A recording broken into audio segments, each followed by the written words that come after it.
二爷带我拓展军方人脉，却被嚣张军二代嘲讽是来攀交情找工作的，不仅当场甩脸色砸场子，还扬言要找人来收拾我们，却不知他即将在2个小时后意外死亡。而当我把消息提前告知他爷爷，却被当神经病赶出家门。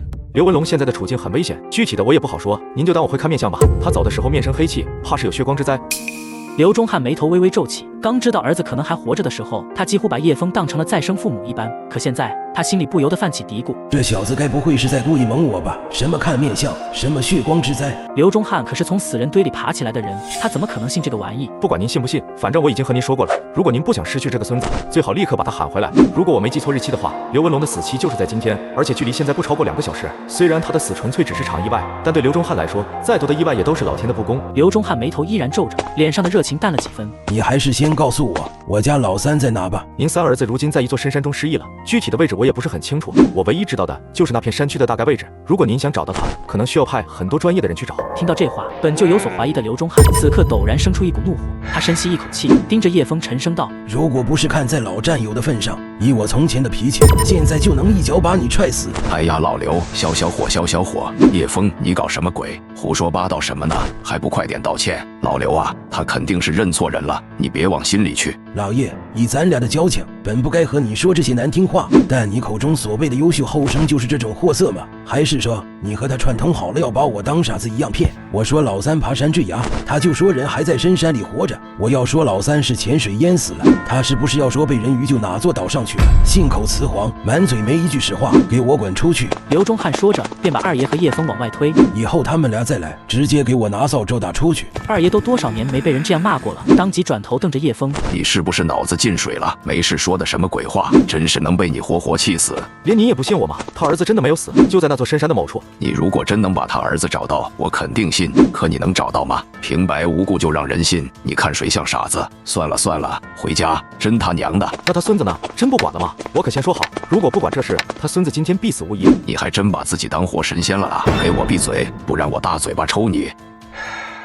看来是天意难违啊！眼见二爷已经伸手拦下了出租车，叶枫只好跟了上去。二爷一路上沉默不语，叶枫在思索一阵后，拿出手机搜了下省城的医院，然后拨了出去。你好，我这里有位被毒蛇咬伤的病人，急需黑曼巴蛇毒血清，我们目前正在往医院赶，大概2个半小时左右能到，请在此之前务必准备好相对应的蛇毒血清。你又在搞什么鬼？尽力而为罢了。二爷眉头紧皱地看着叶枫，这小子到底在做什么？搞这些花里胡哨的手段，难不成真把我们这些老头子当成迷信封建的老古董了？2个多小时后，两人抵达了高铁站。这次的事情就算了，虽然不知道你怎么想的，但我那些老战友都是眼里揉不得沙子的人，你在他们面前搞这些，会让我很难做，明白吗？您再等等就知道了。与此同时，另一边的刘文龙和他的朋友们正拿着挑蛇钩逗弄关在笼子里的毒蛇。怎么样，好玩吧？这可是我特意托人从国外带回来的高级品种，一会玩够了就把它宰了吃火锅。可以啊，龙哥，这蛇是什么品种？剧毒的黑曼巴蛇，原产自非洲，是世界上最毒的眼镜蛇。据说啊，它的毒牙里有20滴毒液，只需要2滴就可以置人于死地。那被咬了会怎么样？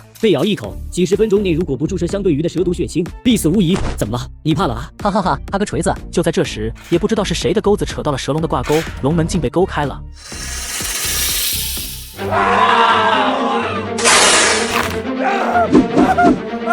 他咬到我了，快打死他！打死他！在场的所有人都不敢动，好在这条黑曼巴蛇见好就收，咬了一口后便扭动着身子爬走了。龙哥怎么样？没事吧？你他妈说我有没有事？快送我去医院！你们这群王八蛋，看着我被蛇咬，没一个过来的，一点也不仗义。几人面色尴尬，又不好解释。等到了医院后，医生却摇了摇头。不同的毒蛇对应着不同的蛇毒血清，黑曼巴这种非常见的蛇毒血清，国内很少见，我们医院更是没有准备过。你们还是快去其他医院问问吧，它撑不了多久。什么？众人听得面色惊慌失措。虽然刘文龙并不是特别出名的大少，但他爷爷刘忠汉在省城影响力十足，又是刘家唯一的香火苗子。倘若他死了，到时候刘忠汉还不发疯？快去其他医院，快啊！很快，刘文龙等人就来了第2人民医院。黑曼巴蛇毒血清有没有？快点回话！医生们看到刘文龙的状态，也是吓了一跳。快，迅速设置血清！黑曼巴蛇毒血清有没有？你们打电话还算及时，血清刚刚从别的地方倒过来。打电话及时？谁打电话了？医生没有来得及理会他，便推着刘文龙进了病房。得知消息的刘忠汉也急忙赶到了医院。刘老，血清已经注射了，目前来看应该不会有生命危险，不过这多多少少还是会对他的身体造成一定的损害。我们已经联系了神经科、内科的几位权威，正在联合会诊，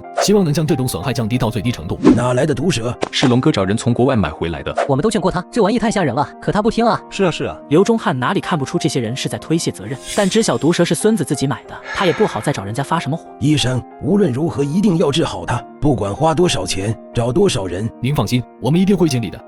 刘文龙现在的处境很危险，具体的我也不好说，您就当我会看面相吧。他走的时候面生黑气，怕是有血光之灾。这些难道是巧合？刘老，其实您孙子已经算幸运的了。什么意思？